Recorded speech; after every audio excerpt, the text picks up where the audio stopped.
Hello, everyone, and welcome to the 10th episode of the Dice Society podcast. In case you're joining me for the first time, my name is Caio, and I'm the author of thedicesociety.com. This is a show about the upcoming Draw Steal TTRPG, where I talk about its development, my playtest experience, and, once the time is right, first and third-party content being made for the finished game. Our main topic for today is the new BackerKit playtest packet, which came out a couple of weeks ago. And if you're interested in creating content for the game, we're also going to talk a little bit about the Draw Steal creator license that came out with the packet. As usual, however, everything we're going to talk about is subject to and probably will change. So don't get your hopes up if you really like any of the stuff I describe here. Cool? Cool. Now let's draw steal and get started.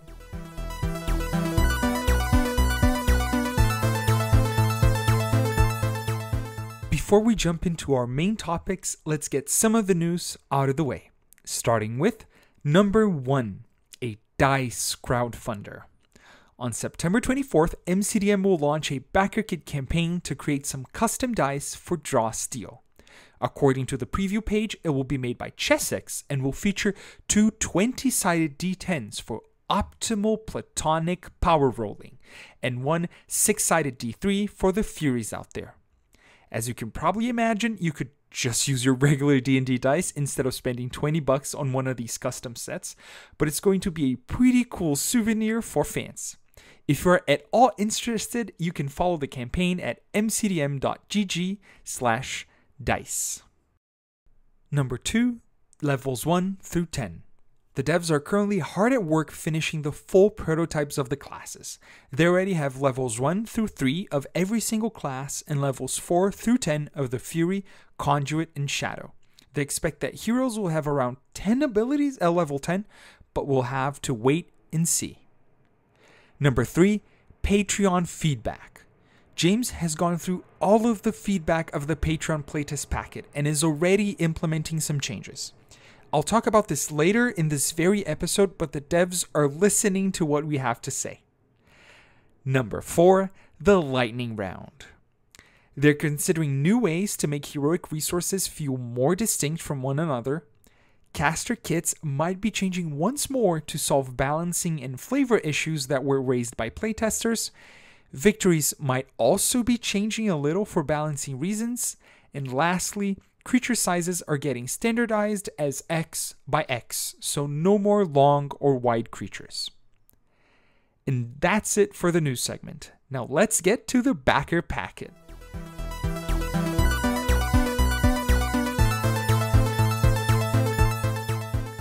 If you've been paying any attention at all to the nascent Draw Steal community, you probably already know about this, but here it goes anyway.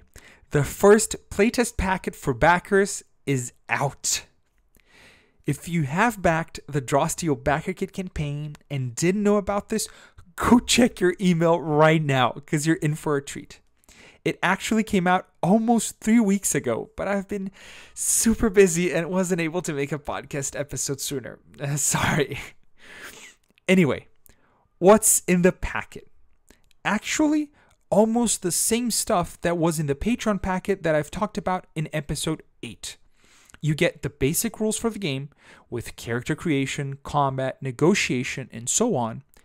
A bestiary with 31 monster-filled pages, a cheat sheet for use at the table, a big introductory adventure called The Fall of Blackbottom with all the necessary maps and tokens, and 5 pre-gen characters for you to play. But wait, there's more. This packet also came with some new stuff, namely ancestry art, a second adventure called The Bay of Blackbottom, and some rules changes. Starting with the ancestry art, they are, pardon my Portuguese, gorgeous. Every piece is tall and narrow and features both a male and a female member of that ancestry. They're really evocative, so much so that I want to describe them in case someone listening doesn't have access to the backer packet. And if you're watching this episode on YouTube, you'll be able to see the art right now. The first ones are the Dragon Knights. wielding weapons in combat position on an open field with ruins, wings outstretched and imposing. Next are the dwarves, holding mining equipment inside a dungeon, beardless and stone-skinned. Then come the high elves, beautiful with wisps of gold on their faces and arms, walking down the stairs, one holding a wand, the other holding a harp. Fourth are the woad elves, picking fruits in a forest with their huge furry ears and big round eyes. The Hakan art isn't finished yet, but we got the draft of these half-giants made of stone, wearing some colorful attire and awesome jewelry. Next are the humans, standing on some stone steps, one holding a curious-looking flask, the other holding a bow and a pink falcon. Second to last are the Memenek, wearing futuristic clothing that reveals their part ceramic, part metallic bodies while they stand confidently on a sailing ship. And lastly, the orcs, just like the ones from Flea Mortals, with their very angular faces, one playing something that looks like a fantasy base, and the other holding blacksmithing equipment. We still have no art for Devils, Polder, Revenants, and Time Raiders, though. These might be coming on a future packet. We'll have to wait and see. Besides the beautiful art, I also said that the packet came with a second adventure, The Bay of Black Bottom. This one, written by Leon Barilaro, is actually a prequel to The Fall of Black Bottom that onboards players into the system a little more gently than the much meatier Fall of Black Bottom. This adventure is meant to be played in a single session and starts with basic tests, then graduates into a fight and ends with a negotiation or a fight depending on the hero's actions. I won't spoil it here because I'm pretty sure many people are still going to play it, but I thought it was a much better introduction to the system than the sequel. And speaking of the system, what has changed since the previous playtest? Well, not that much. There are some minor tweaks here and there, but the main thing that changed is that combat is now easier for directors to run. As I said in episode 8, there were lots of things for the director to remember during combat, and apparently I was not alone in thinking that.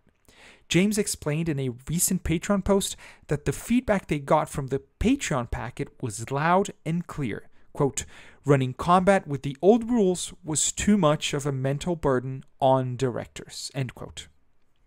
So now, monsters factions don't each have their special way of generating villain power anymore. There are fewer options where to spend VP, and the value of VP went up so that you can track it in smaller numbers. They also removed captain traits, printed ancestral traits directly onto the stat blocks, and generally revised monsters to make them a little simpler. Honestly, I love these changes. I didn't get the chance to playtest these new monsters and VP mechanics yet, but they are already a win in my book. And this also serves as a reminder that MCDM is taking our feedback into account and is trying to make this game as fun as possible for everyone to play. So if you do end up playtesting the backer rules, make sure to answer the survey they sent you. It really helps as we can all clearly see. And I think that's basically it for the backer packet. New art, a new adventure, and some refined rules for us to test. Oh, and there's this one file here that I haven't mentioned, a creator license. Strap yourselves in, folks, because after the break, we're going to talk about how you, yes, you, can create content for Draw Steel right now.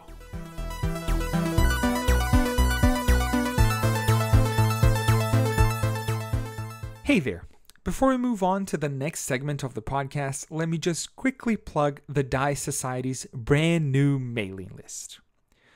We all know how messed up social media algorithms are and how they have a weird tendency of not showing your stuff to your followers. If you want to avoid the algorithms altogether, how about subscribing to my mailing list? I won't flood your inbox, I swear. I just want to send you a ping once a new piece of content is out, that's all. You can subscribe at the link in this episode's description, and you can always unsubscribe if you feel like it's not worth the space in your inbox. Thanks for your time. Now back to the show.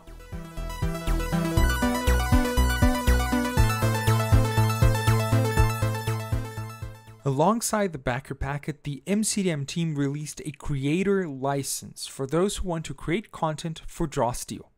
And you can already access it at mcdm.gg/ds-license. For now, it only applies to the first BackerKit, but it can be amended to apply to further publications. More on that in a second. Before I walk you through the basics though, an important point. I'm not a lawyer, okay? You should read the creator license for yourself before creating a product. So don't sue me if you mess up. That's on you. If someone notices anything wrong with my summary, I will post a correction in the description of this episode. Now, about the license. First, what you cannot do according to the document. It doesn't let you use their art without explicit permission. You can't use the MCDM logo or the DrawSteel logo in your product, and can't give the impression that MCDM endorses or sponsors your product in any way. And what you can do, you can use their visual designs as inspiration for your own. You can use all of the game's mechanics and text, including proper names and characters, and can and are encouraged to use a powered by DrawSteel logo that they have made available. In order to actually use the license, you need to include a short snippet of text on the outside of the product and on the website where you promote it. If you do this and respect the terms of the license, you can publish your DrawSteel compatible products without permission from MCDM. Besides these basic rules, they also have a little bit of legalese to protect themselves from misuse of the license. They say that they take no responsibility for claims against your product, that you should not violate the IP of any third party, and that any legal disputes will be governed by the laws of California. If you fail to comply with these terms, your rights under the license will be automatically terminated. The last important point of the license has caused some stir in the RPG community.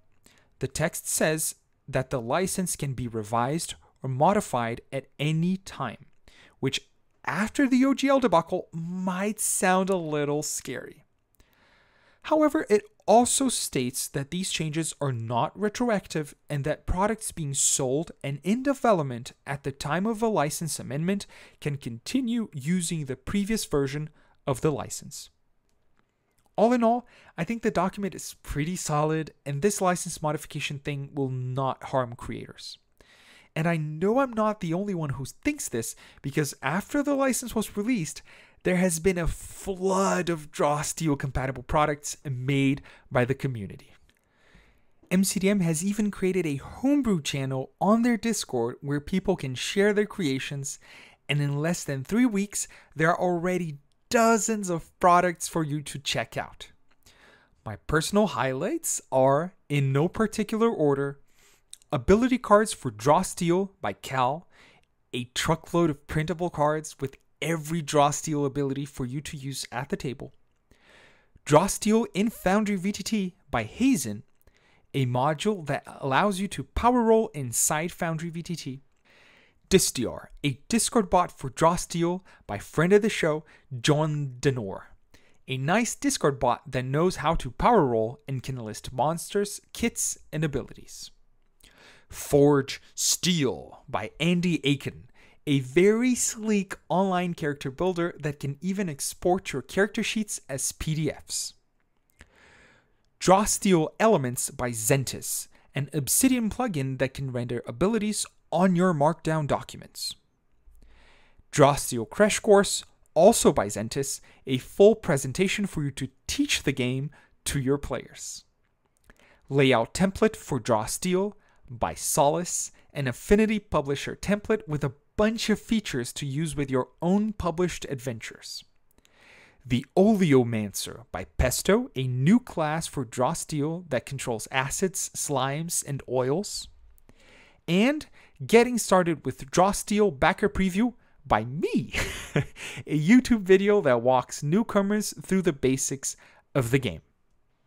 Links to all of these are in this episode's description.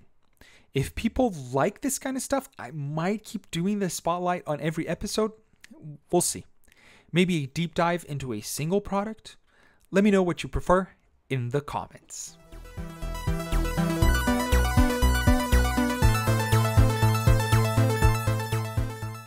And that's it for today, folks. I hope you guys enjoyed the episode and the topics I chose this time.